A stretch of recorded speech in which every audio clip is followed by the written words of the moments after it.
Alors, on passe au paragraphe 8 sur vol des sujets de bac.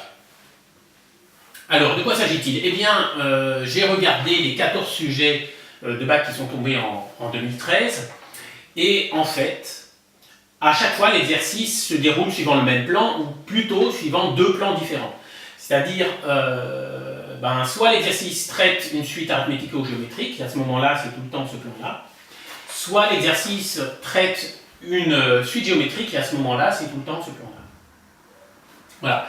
Alors, une remarque quand même, donc sur les 14 sujets, il y avait quand même 3 sujets où les suites étaient traitées sous forme de QCM. Un QCM où la suite était arithmético-géométrique, et 2 QCM où la suite était géométrique. Voilà. Mais donc, en général, c'était pas sous forme de QCM, puisque ça concerne 3 sujets sur 14. Bon, très bien. Alors ensuite, je vous explique le déroulement d'un exercice qui traite d'une suite arithmético-géométrique, donc c'est ce type-là. Alors systématiquement, la première question, ça consiste à calculer le premier terme, enfin le premier terme qui n'est pas donné, c'est-à-dire qu'à chaque fois on vous donne U0, et pour la première question, on vous demande de calculer U1, éventuellement U2. Alors quand je dis U1, U2, évidemment ça dépend du nom de la suite. Parfois elle s'appelle UN, parfois elle s'appelle CN, parfois elle s'appelle MN, enfin bon, peu importe. En tout cas, on vous demande de calculer les premiers termes. Donc, pour calculer ce premier terme, regardez le paragraphe 4, méthode 1. En général, on utilise la notion de coefficient multiplicateur. Voilà. Après, quelques notions sur les pourcentages peuvent aussi vous servir.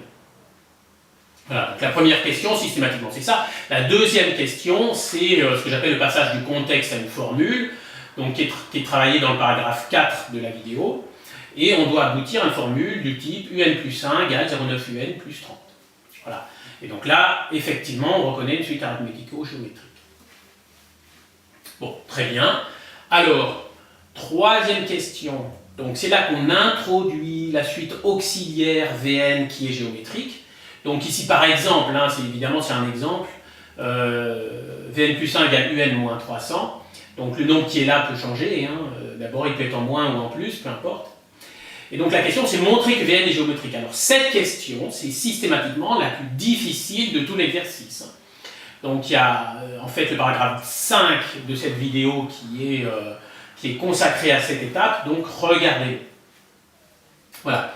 Donc on vous demande de montrer que Vn est géométrique, et on vous demande la raison et le premier terme. Alors attention, la raison, soit on vous le demande, soit on ne vous le demande pas. En général, c'est précisé, mais sur les 9 sujets où on étudiait une suite arithmético-géométrique, il y a quand même 3 fois où on vous demandait la raison. Donc là, toujours dans le paragraphe 5, je vous explique bien ça. Je vous dis, de toute façon, la suite Vn est géométrique, et sa raison, c'est ce nombre-là. Donc ici, si c'est cet exercice, la raison, c'est 0,9. Si ici, au lieu d'un 0,9, c'était un 7, par exemple, eh bien la raison, ce serait 7. Mais voilà, donc si vous savez ça, eh bien ça vous aide bien. Et je vous signale que notamment, par exemple, en centre étranger, juin 2013, eh bien c'était sous forme de QCM. Et il y avait une question qui était consacrée à cette question précisément, c'est-à-dire quelle est la raison de la suite Vn. Il y avait 4 réponses possibles. Eh bien, vous mettiez le nombre qui est là, ça vous donnait déjà 1 point. Donc 1 point sur 20, donc c'est quand même intéressant. Donc si vous savez que la raison ce sera toujours ce nombre-là, eh bien ça vous aide, là ça vous donnait directement 1 point. Bon, très bien. Donc sur les 9 exercices concernant la suite arithmético-géométrique, 6 fois on vous donnait la raison, mais 3 fois on ne vous la donnait pas. Donc voilà. Question suivante, en général on vous demande de calculer Vn, puis Un en fonction de n. Donc là également, regardez le paragraphe 5 de la vidéo où je fais ça en détail, où je montre ça sur des exemples. Ensuite, question suivante, il faut calculer la limite de Vn, puis la limite de Un. Alors ça c'est le paragraphe 6 de la vidéo. Parfois, on vous demande directement de calculer la limite de Un. Donc, vous pouvez passer ou non par la limite de Vn. Ça dépend. C'est pas obligatoire, mais ça peut être une étape. Et enfin, dernière question, résoudre une équation. Donc ça, c'est le paragraphe 7 de la vidéo. et interpréter. Donc là, il faut remettre dans le contexte. Voilà, donc ça, c'est le plan type d'un exercice sur les suites arithmético-géométriques. Alors maintenant, je passe au plan type pour les suites géométriques, donc 5 sujets sur 14. Alors, pour les deux premières questions, c'est les mêmes. La première question, c'est calculer U1, éventuellement U2. Donc là, c'est paragraphe 4 de la vidéo, méthode 1, avec là où je parle de coefficient multiplicateur et où on parle un petit peu de pourcentage. Question 2, passer du contexte à une formule, sauf que là, la formule n'est pas du même type. La formule type arithmético-géométrique, c'est ce type-là. La formule type suite géométrique, c'est ce type-là. Voilà. Donc, voilà. Donc, toujours le paragraphe 4 de la vidéo, mais bien sûr, c'est pour une suite de type géométrique. Donc ça, c'est aussi, ça fait aussi référence à ce qu'on a vu dans le paragraphe 2 de la vidéo, c'est-à-dire la formule. Donc dans le paragraphe 2, c'est toutes les formules qu'il faut connaître, et notamment la formule UN égale U0 fois Q puissance 7. Donc voilà. Donc pour traiter cette question, il faut connaître ces formules de cours. Voilà. Et calculer UN en fonction de N, bon bah voilà, c'est cette fameuse formule qui est dans le paragraphe 2. Voilà. Donc de toute façon, cette formule, il faut vraiment la connaître par cœur, parce que ça, sinon c'est foutu. Alors, ensuite, on vous demande une prévision. Donc par exemple, il y a un sujet de bac, on vous demande de calculer C13. Voilà. Ensuite, résoudre une équation et l'interpréter. Donc ça, c'est ce qu'on a fait dans le paragraphe 7 de la vidéo. Et enfin, dernière question, calculer une somme de termes interprétés. Donc là, c'est la formule qui est dans le paragraphe 2 de la vidéo sur les sommes de termes d'une suite géométrique. Voilà. Donc il faut bien connaître ces formules. Voilà. Alors après, je vous donne la liste des sujets où il y a eu une suite arithmético-géométrique et la liste des sujets où il y a eu une suite géométrique. Donc j'avais pas la place de noter. Donc je vous lis les intitulés. Pour les suites arithmético-géométriques, donc il y en a eu 9. Liban, mai 2013. Amérique du Nord, mai 2013. Centre étranger, juin 2013. Sous forme de QCM. Asie, juin 2013. Métropole, juin 2013. Antilles-Guyane, septembre 2013. Métropole, septembre 2013. Amérique du Sud, novembre 2013. Nouvelle-Calédonie, novembre 2013. Voilà. Et les 5 sujets avec une suite géométrique: Pondichéry, avril 2013. Polynésie, juin 2013. Antilles-Guyane, juin 2013. En fait, c'était juste une petite question cachée dans le QCM pour Antilles-Guyane. Métropole, sujet dévoilé, c'est-à-dire c'est le sujet que les métropolitains auraient dû avoir, mais qu'ils n'ont pas eu parce que il y a eu fraude. D'ailleurs, c'était sous forme... non, c'était pas sous forme de QCM. Et Polynésie, septembre 2013. Voilà, donc si vous voulez vous entraîner à faire ce type-là ou ce type-là, eh bien, regardez ces énoncés, ils sont tous sur le site de l'APMEP, APMEP. Voilà. Donc, voyez, enfin, si vous faites plusieurs sujets, vous allez vraiment voir que c'est répétitif et vous allez vraiment rentrer dans le bain au fur et à mesure. Donc moi, je vous conseille de faire minimum 3 de ce type-là, 3 de ce type-là, et après, vous serez normalement à peu près préparé pour le bac. Alors maintenant, on passe à ce qui tombe rarement. Donc, tout d'abord, je prends un exemple de prévision, hein, puisque, alors, juste avant dans la vidéo, je vous avais présenté les deux types, le type arithmético-géométrique, le type géométrique. Dans le type géométrique, il y a une prévision qu'on vous demande. Hein. Enfin, ceci dit, on vous le demande dans 3 sujets. Hein. Donc, ça veut dire que si c'est une suite type géométrique, on vous le demande souvent, puisque ça veut dire 3 sujets sur 5. Mais après, si on replace dans son contexte, c'est quand même 3 sujets sur 14, donc ça fait relativement peu. Voilà. C'est pour ça que je n'ai pas fait un paragraphe spécialement dédié à ce sujet. Et donc voilà, je vous ai pris un exemple qui est Polynésie, juin 2013, production de perles. Voilà, donc on commence par ça. Et après, on verra les trucs un peu plus bizarres qui sont tombés qu'une fois. Mais donc là, ça, c'est tombé 3 fois. C'est tombé 3 fois, donc C'était quoi le contexte de ce sujet de Polynésie? Eh bien, c'était une production de perles qu'on modélisait par une suite UN. On avait donc U0 égale 63 182, et on disait que ce nombre baissait de 8% par an. Alors, il y avait des questions avant cette question 3 que je vais traiter, mais c'était de l'algorithmique. Alors, dans la question 3, c'était 3 petites parties, et en fait la prévision c'est la question C. Mais avant, il y avait une question petit a, une question petit b que je vais traiter quand même.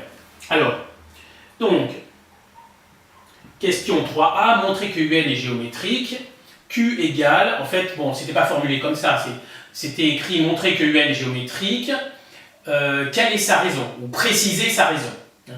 Donc, comme la raison d'une suite géométrique, on l'appelle tout le temps Q, c'est pour ça que j'ai écrit ça en abrégé comme ça. Donc, voilà. Alors, si vous avez regardé le reste de la vidéo, notamment le paragraphe 4, eh bien, vous savez comment on montre qu'une suite est géométrique. C'est-à-dire que pour montrer que UN est géométrique, il faut montrer UN plus 1 égale un nombre fois UN. Bon. Et là, en fait, ce qu'il fallait utiliser pour montrer que UN est géométrique, c'était ça, la baisse de 8% par an. Et donc, une baisse de 8% correspond à un certain coefficient multiplicateur. Et comment je le calcule? Eh bien, je fais 1 moins 8 divisé par 100. Voilà. Et ça me donne le CM, qui est de 0,92. Alors, sur ma copie de bac, je mets ça. Une baisse de 8% est associée à un coefficient multiplicateur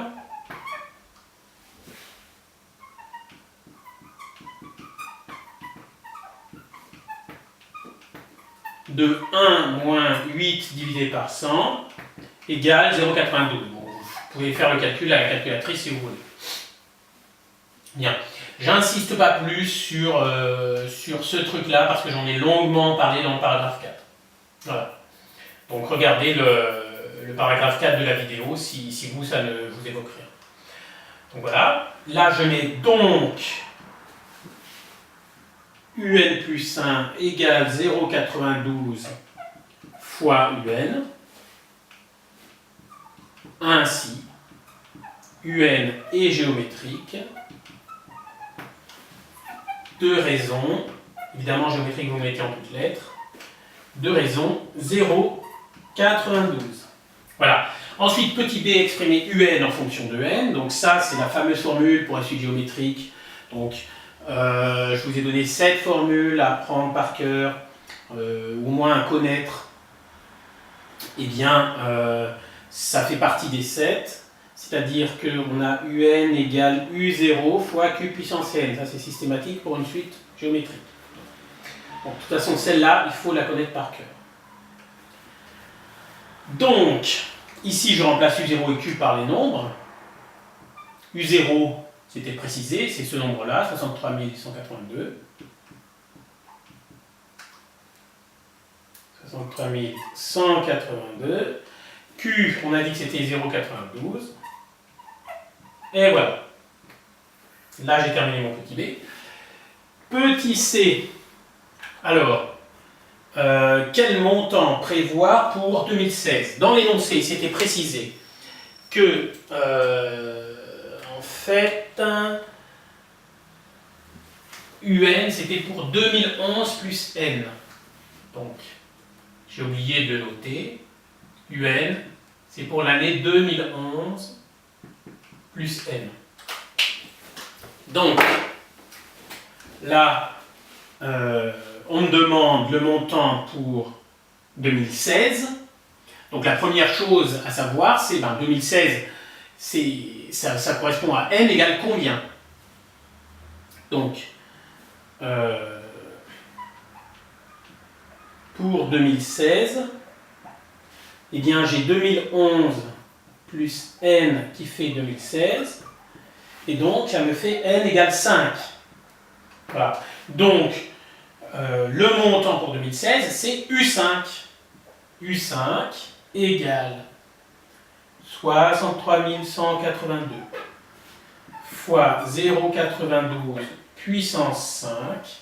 Je calcule ça à la calculette. Et c'est fini. Alors, allons-y. 63 182 fois 0,92 puissance 5, et ça fait 41 642. Bon, il y a des centimes, mais je ne les mets pas. Je crois qu'il demandait d'arrondir au millier, et comme c'est en millier, ça veut dire arrondir à l'unité, en fait. Donc à l'unité, ça fait 41 642. Voilà. C'est des milliers d'euros. Du coup, je conclus par une phrase en français sur ma copie. Il faut prévoir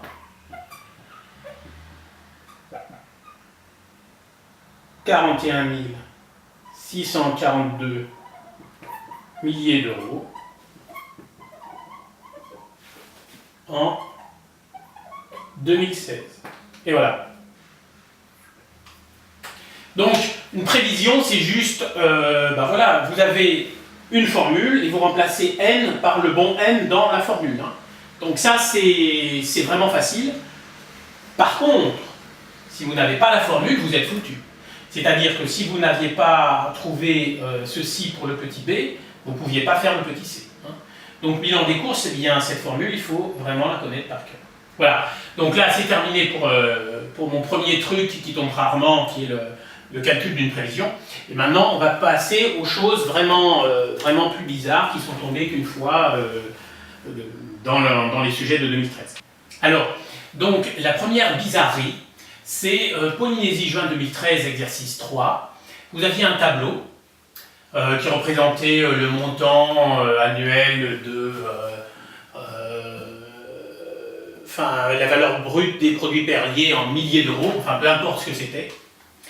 Et alors, la question numéro 1, c'était montrer que le taux annuel moyen entre 2008 et 2011, donc voilà 2008, voilà 2011, est moins 8,06% arrondi au centième.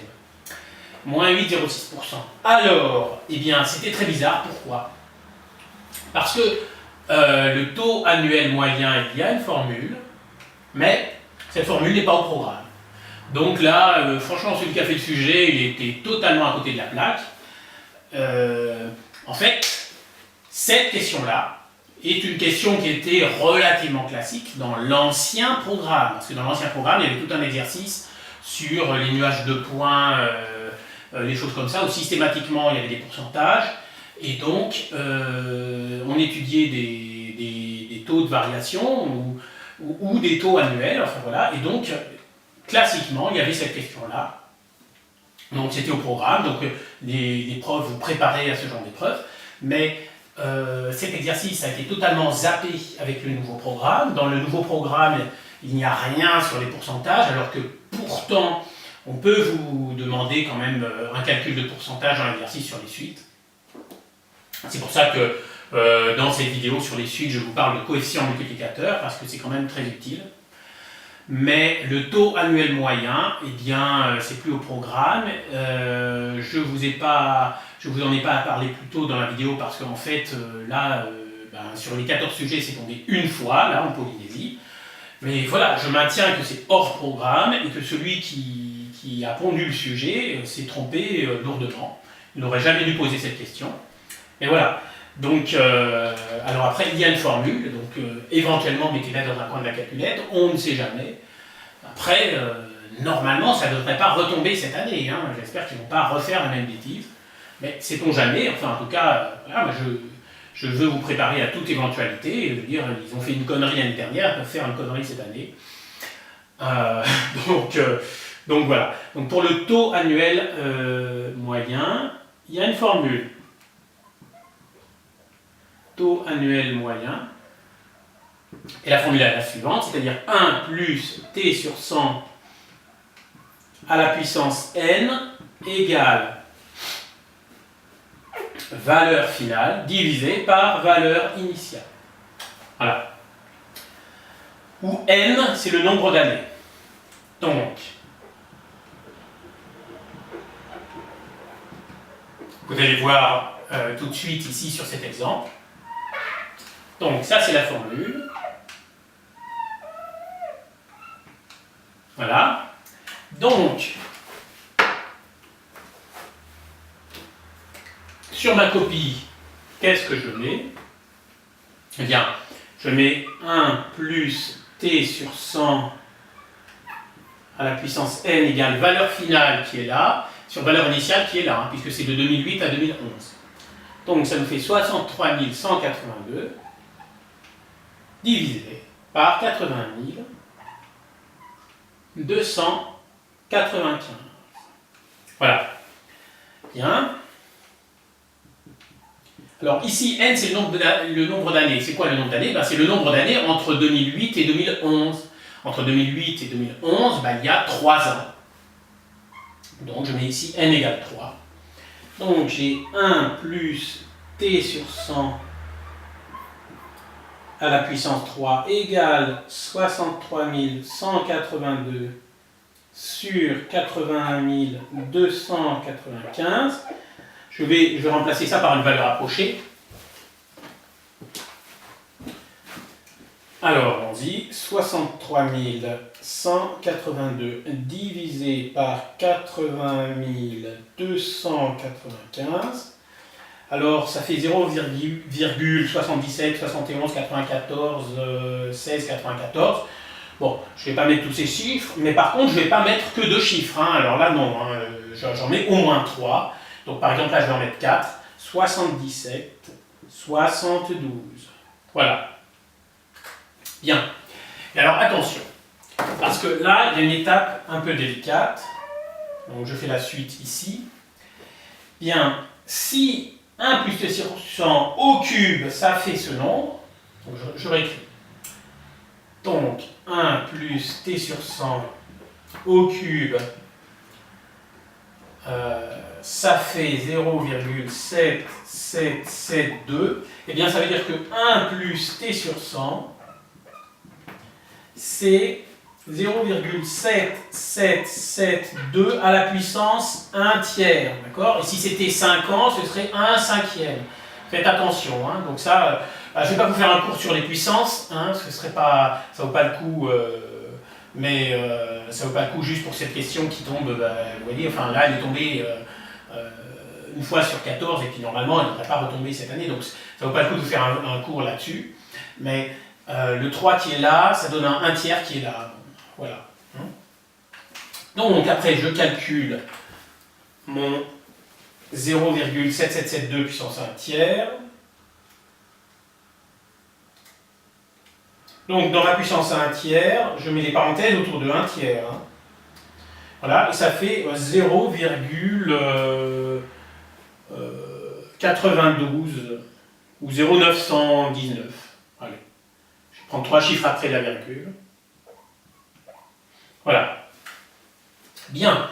Alors après, c'est des choses que normalement vous savez faire. 1 plus t sur 100, ça fait 0,919. Je dois calculer t. Donc, ça fait t sur 100. Ça fait 0,919 moins 1.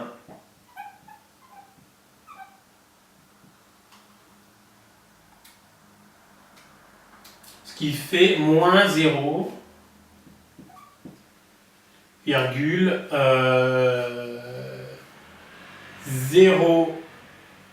Alors.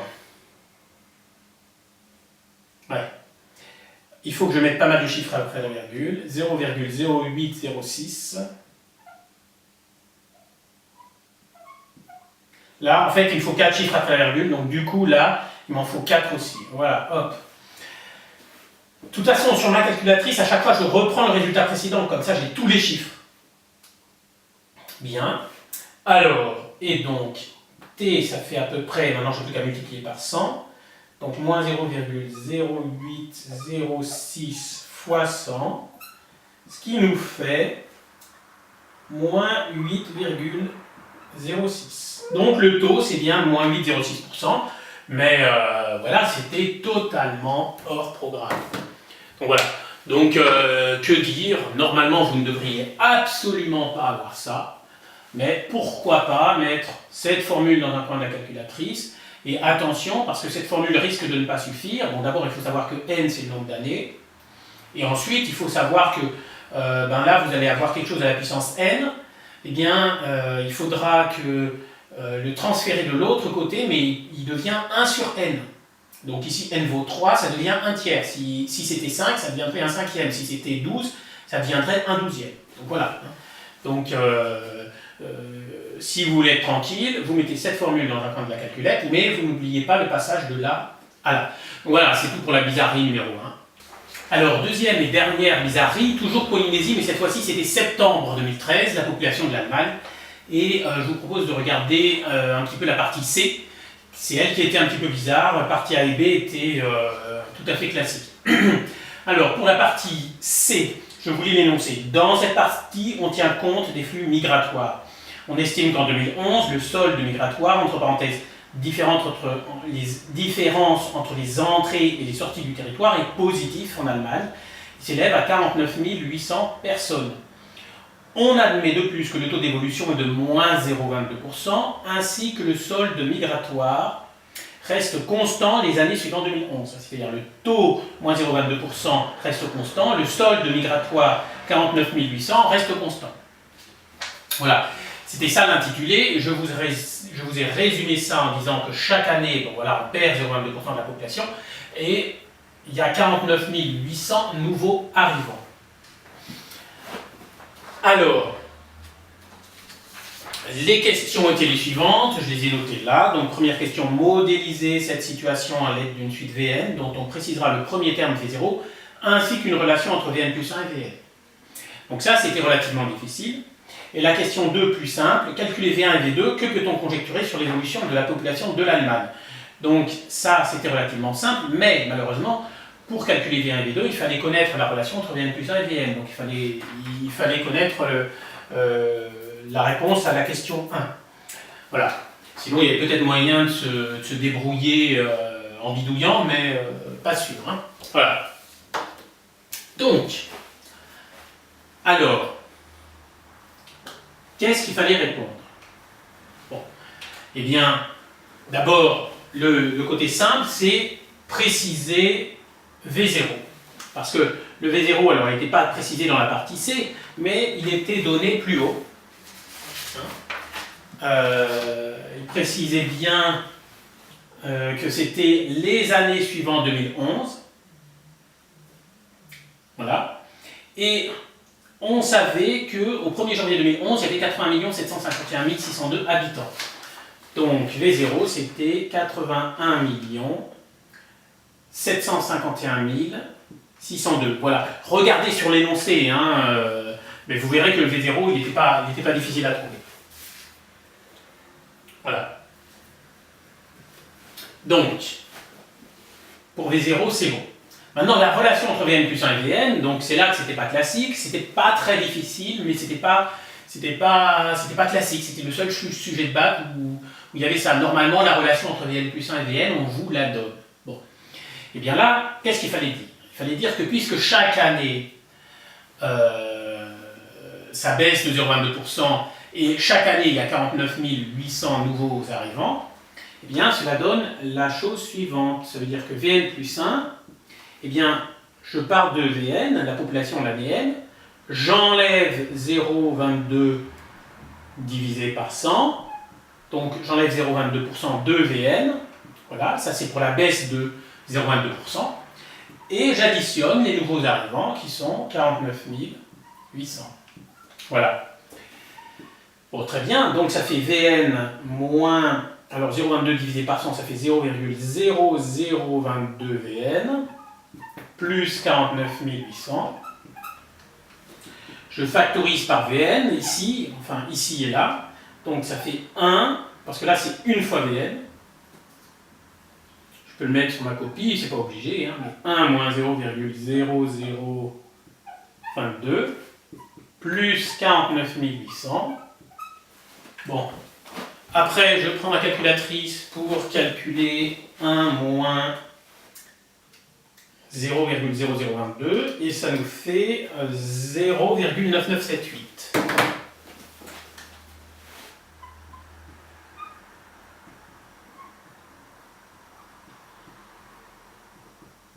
plus 49 800. Et en passant, ce nombre 0,9978, il était présent dans l'énoncé dans les parties précédentes. Mais enfin, on n'était pas non plus obligé de savoir qu'il allait réapparaître. Enfin bon, en tout cas, c'est ça la relation attendue. Bon ben voilà. Donc pour le 1, c'est bon. Maintenant, on fait le 2. Alors, calculer V1 et V2. Puisque Vn plus 1, c'est Vn fois ça plus ça, eh bien pour calculer V1, je remplace n par 0 là et là. Comme ça, là, ça fera V0 plus 1, ça fera V1. Allons-y. V0 plus 1 égale V0 fois 0,9978 plus 49 800. Alors, je le calcule. Alors, tant qu'à faire, oui, je vais quand même remplacer les 0 par 81 751 602 fois 0,9978 plus 49 800. Voilà. C'est parti. 81 751 602 fois 0,9978 plus 49 800. Et ça fait 80 621 548,48. Mais comme c'est un nombre d'habitants, je mets pas, j'arrondis à l'unité. Hein. On ne va pas faire des demi-allemands.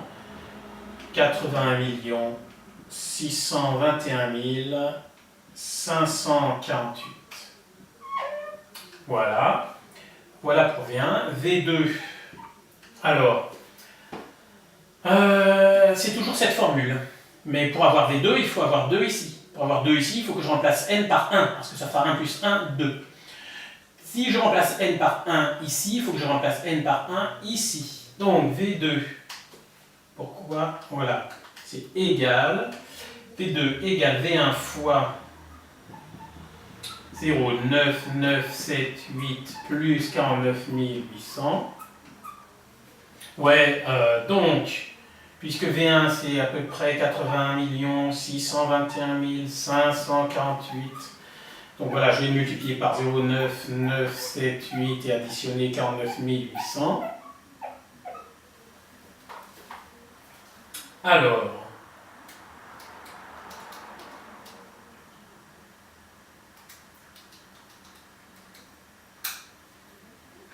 et ça fait 81 491 781. Voilà. Ah, très bien. Donc voilà, j'ai terminé mon calcul de V1 et V2. Il ne me reste plus qu'à répondre à la question, que peut-on conjecturer? Alors, dans la vidéo paragraphe 4, on a vu 3 méthodes, et il y a l'une des méthodes, c'est sur les conjectures. Donc je vous rappelle que pour les conjectures, si on vous demande des conjectures, c'est penser est-ce que la suite est croissante ou décroissante? Voilà, le sens de variation, c'est le mot qui m'échappait. Donc pensez au sens de variation et pensez à la limite. Donc est-ce que cette suite, elle est plutôt croissante ou plutôt décroissante? A priori. Est-ce que cette suite, elle a une limite? A priori. Alors, ici, bien, V0 c'est ce nombre, V1 c'est ce nombre, et V2 c'est ce nombre. Bon. Donc il y a toujours, ça démarre à 80 millions, hein, mais après c'est pour les milliers, donc on voit que là ça baisse un peu et là ça continue à baisser. Donc la conjecture c'est que ça diminue. Après la limite elle n'est pas du tout évidente. Donc du coup la limite on zappe. Voilà. Hein. Donc sur ma copie, je mets juste par exemple conjecture.